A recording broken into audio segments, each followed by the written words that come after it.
we'll be moving on to the Uniting Church in Australia. There's no one to speak on their behalf. I understand not. Very well. So perhaps I could ask for Ms Cross and Professor Dutney to come forward.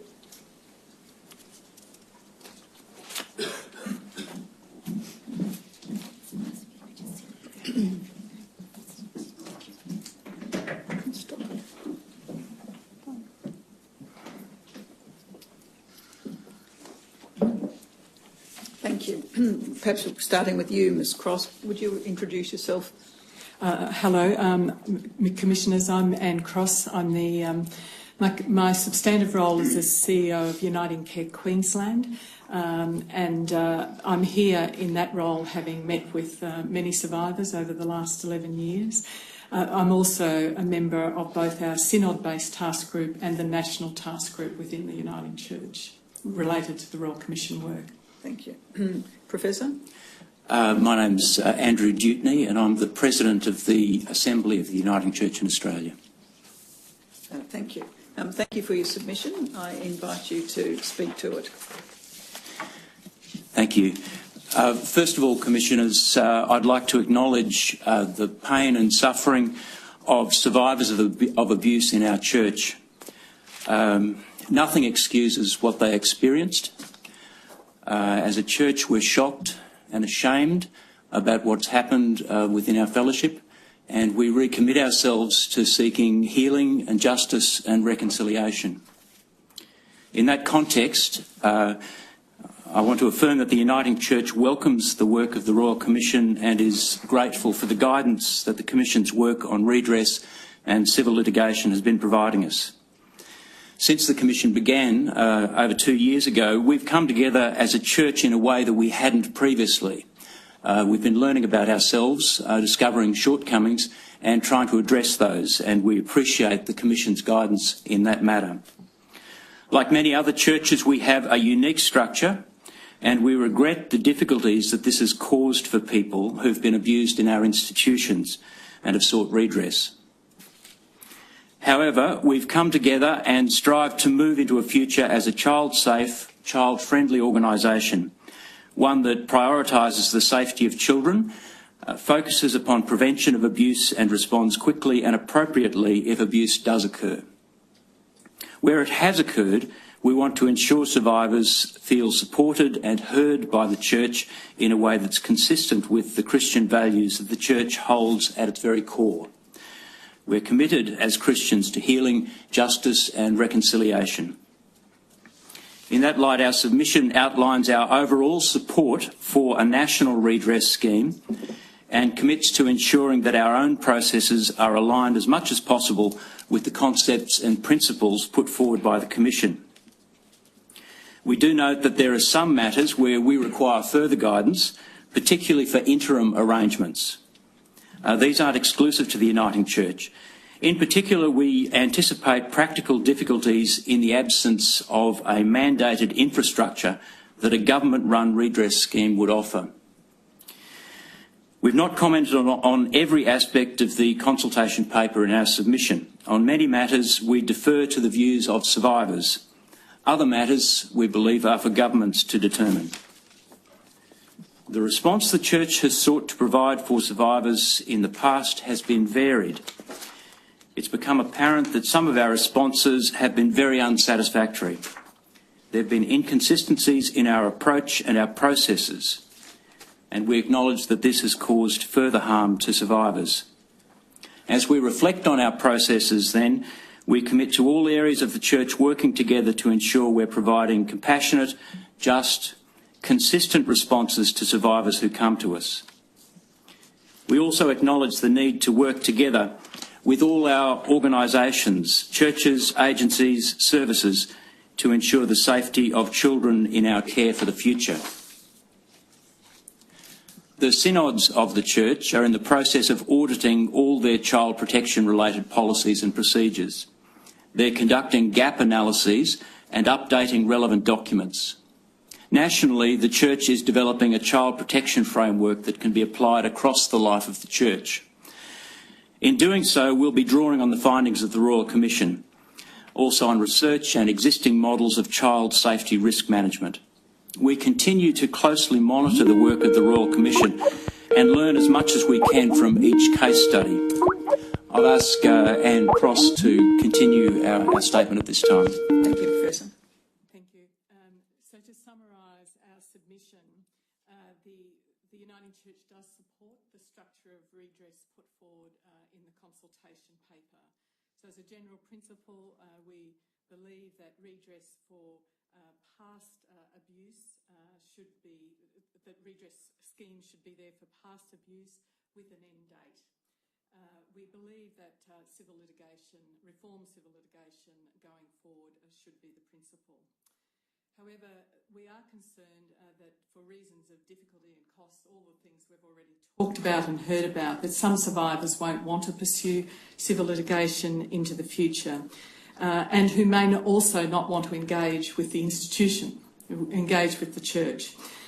So we are concerned that some more work needs to be done to think about that group of people. We haven't made a suggestion to you at this point in time, but would welcome further work in that area.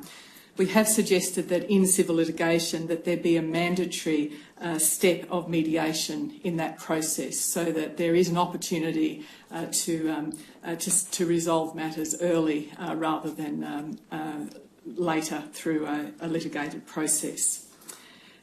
With respect to a direct personal response, the Church also supports the principles put forward in the paper, and as the President has said, we're committed to currently reviewing and improving our current processes. We support the need for survivors to have a lifelong episodic counselling and psychological care as part of a redress scheme. We've not yet done too much work, but we do believe there needs to be flexibility around what we mean by psychological care, as many survivors that we've met with have told us about other things that would be important for them, particularly things like peer support, etc. So the whole definition of what psychological and care should be, many survivors say, well, we've had enough counselling, we don't want any more. The Uniting Church supports the provision of a monetary payment to survivors, and we believe that the maximum cap of $200,000 is the appropriate one. We do believe this should take into account payments paid to survivors previously, but acknowledge the difficulties referred to by others where those payments have been paid with respect to all forms of abuse, not just sexual abuse. So somehow we need to resolve that matter. We do believe there's a need for governments to be contributors to the monetary payments, particularly in recognition of their role as decision makers and regulators of the system which place children into our care. In relation to redress scheme processes, we believe that broad criteria for eligibility should be established. We support plausibility as the appropriate standard of proof. We do not believe that survivors should need to go through contested processes, which inevitably occur the more that we move to probability or some other standard of proof apart from plausibility. We're supportive of a transparent matrix for decision making and support the principle put forward by the Commission. In relation to redress scheme processes, we believe in relation to deeds of release, our current view is that it's appropriate that some form of written agreement be entered into by the institution and the survivor. Particularly during an interim process, we believe that this will have the effect of bringing that process to a close and signals that the parties will not pursue further action. The Uniting Church believes survivors should be provided with access to funded legal advice prior to executing any deed or any agreement. We consider it's appropriate for survivors properly advised to elect whether they go through the redress scheme or pursue civil litigation. and that option to pursue redress should stay open if the person pursues litigation, so that we shouldn't close off that option at that point. The need for any form of deed for future abuse would need to be reviewed upon the precise nature of the legislative changes when they're known. The Uniting Church is committed to exploring the implementation of interim redress arrangements within the Church, as well as to explore ways with other institutions. Some of the difficulties we anticipate is trying to set up interim arrangements which will provide for independence in administration and decision making, where there's a lack of infrastructure for consistent assessment between institutions and the support for survivors and consistent support for survivors to engage in those processes. And of course, there's also the added difficulty to be explored is whether insurers will support interim arrangements without the benefit of some legislative framework. So there's much work to be done in that area of interim arrangements. We strongly support the civil litigation reforms. In particular, we support the extension of limitation periods and would defer to the advice of the Commission about an appropriate length of time. We didn't, in the end, settle on that ourselves, particularly based on what we're hearing from survivors. We believe that a proper defendant should be readily identifiable. We do have concerns that a one-size-fits-all approach and submit that a range of options need to be available, albeit in a way that ensures institutions are properly accountable to survivors. In our submission, we state our commitment to a set of guiding principles in relation to our conduct in civil litigation proceedings, and we will seek to adopt these throughout the life of the Church. Thank you. Thank you, Ms Cross. Ms Cross and Professor, you've obviously done a great deal of thinking within your organisation, for which we're very grateful. And we take on board what you've had to say. Can I just explore a little further the question of interim arrangements, or I suppose what happens if the Commonwealth Government isn't prepared to play a role in a national scheme? Is the Uniting Church, are you thinking, I know you may not have settled, but are you thinking that the Church would be able to cooperate with other institutions in an interim arrangement that has a multi-institutional function, so that you combine together with other churches? Your Honour, we absolutely believe that needs to be explored fully. So we're very open to the exploration. We're not sure where that journey will end, given the complexity of the lack of a legislative framework for which it to occur and the complications of the various insurance arrangements. We have considered and had some very early conversations in some areas, not nationally, but certainly in some jurisdictions. The notion of having some independent assessment seems quite doable. Albeit, lots of work to still do to work that out, but that seems quite doable. The whole question of then, though, decision-making around quantum, that becomes more complex, but we'll continue that journey.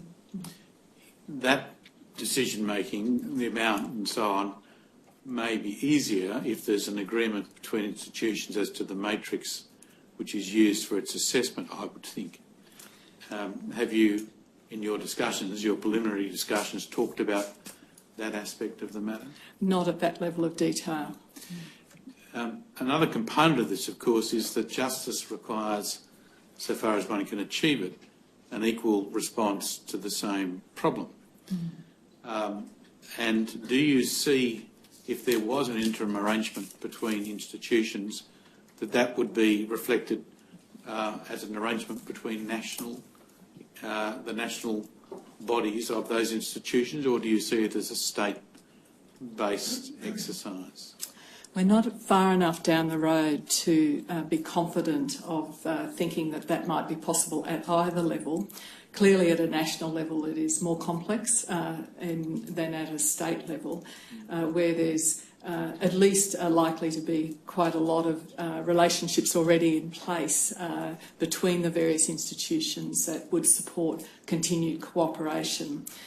So we need to do way more work to sort that one out. I see in your submission you suggest that the Commission might assist by convening a round table of institutions. I assume, and I can tell you that it would not be feasible otherwise, that you're talking about further discussions after the report has been released by or published and given to the government? Yes, Your Honour. Yeah. And just so I understand, you see that we may be able to provide a beneficial role in assisting the institutions to talk to each other to come towards an arrangement. Is that what you have in mind? Yes, we do. We think that the wealth of information and just the wisdom that you're bringing to this process would be very helpful, because of course we as institutions are not as immersed as what you are in the work, and I think that what you would bring would be extremely helpful to us. And finally, have you had any discussions with any governments about a cooperative arrangement between the church and governments? I'm not aware of any outside of some conversations in Queensland, in fact, where there's certainly been conversations at the officer level. It has been complex because of change of government in Queensland, and there's been certainly a raising of awareness with the incoming government about these matters, but there's not been further conversation other than that. And you don't know of any other similar conversations in other parts of the country? No, I'm not aware of any. No. Could I ask just a question? Professor Dutney, you indicated the complexity of the Uniting Church, a complexity that is common to many of the religious institutions we've dealt with. As we sit here today, and admittedly the redress arrangements we're talking about are the future, how confident would a survivor be today that there would be an equitable treatment of that survivor in the church, whether or not they were abused within a school or a community service or an out-of-home care placement? So I understand your submission, but the starting point, if it's today, how confident would a survivor be that there's an equitable treatment today across the vast range of arrangements in the church?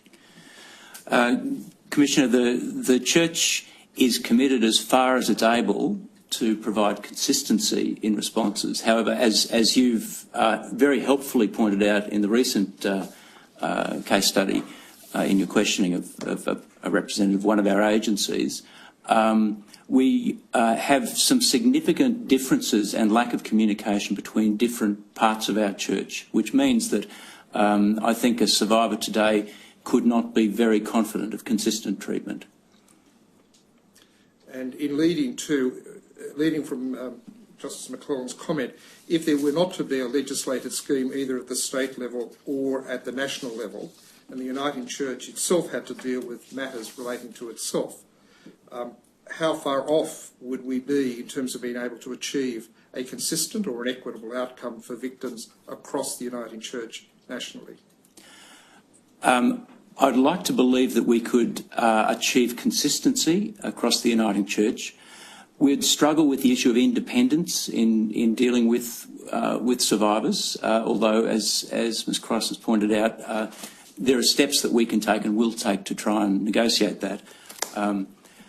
But while I have confidence in the goodwill of our institutions, the obstacles that would be put in place of getting consistency by a failure of government to provide that legislative framework are very large indeed and ought not to be underestimated. So the simple fact of our insurance arrangements being synod by synod and the obligations that synods then have to their insurers. That's one of many issues around seeking consistency. Thank you. In your submission at page 13, you state that further work needs to be done in order to understand and articulate the responsibility of an institution when there is child-to-child abuse. What work or thinking have you done so far in relation to that issue? When I look at data currently around abuse in out-of-home care, clearly child-on-child abuse is the most significant area of abuse. That is an extraordinarily complex area, given the children who come into our care these days and the models of care that are funded by government. There is significant work going on around those models of care in almost every jurisdiction across the country, but I don't think we've yet come to a place where we know in a finite sense how to protect children from other children. So I think this is an area where we do need to bring the specialist providers together to start to sort of both unravel these matters and look to what the responsibilities are, because of course in understanding responsibilities we'll get to more the question then of liability that exists for different parts, for the different players in this. So again, we think that the Commission can play a very constructive part in helping us consider these issues across the country.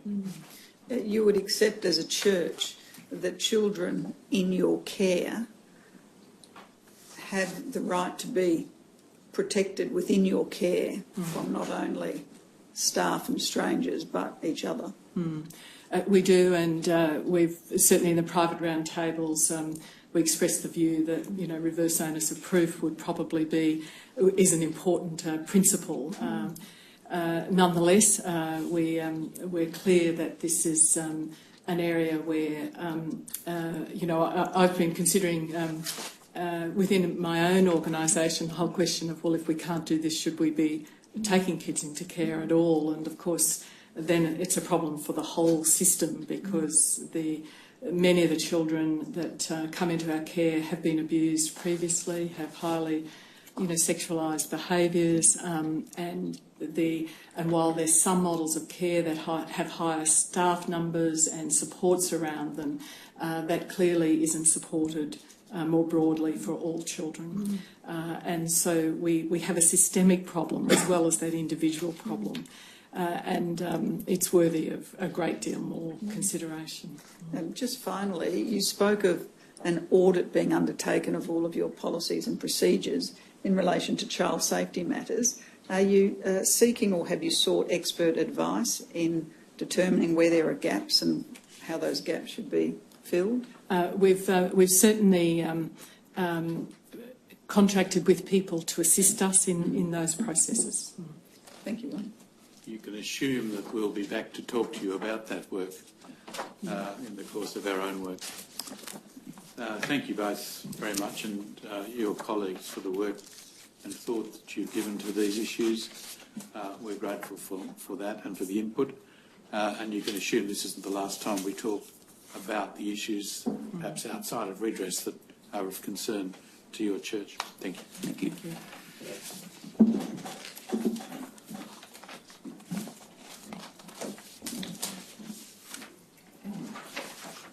Thank you, Your Honour. Next is representatives of the Northern Territory Stolen Generations Aboriginal Corporation. Sorry.